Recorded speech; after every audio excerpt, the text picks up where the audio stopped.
আনিকা, দেন আমার ওষুধ খাওয়াই দেন তো। ও ডাক্তার, দেখি দেখি, এদিকে এদিকে একটু তাকান তো। আপনার মাস্কটা পড়ে যাচ্ছে।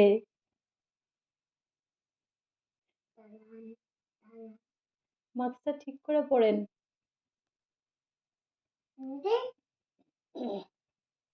তোমার বাবার কি হয়েছে? গ্যাস? ও, তাহলে গ্যাসের ওষুধ দিন। গ্যাসের ওষুধটা দেবেন?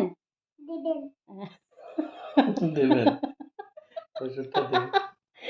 তো প্রেসক্রিপশনে প্রেসক্রাইব করে দাও। দাও। তারপরে ইঞ্জেকশন একটা দাও।